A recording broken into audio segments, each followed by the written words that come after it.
पिछले 72 सालों में हर एक कश्मीरी बच्चा एक जेल में पैदा हुआ कहता हुआ, हक जानवरों की दुनिया में हक इंसानों के भूले।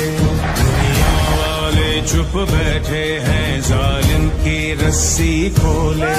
है जुर्म मेरा पैदा होना, तो जुर्म किया है मैंने।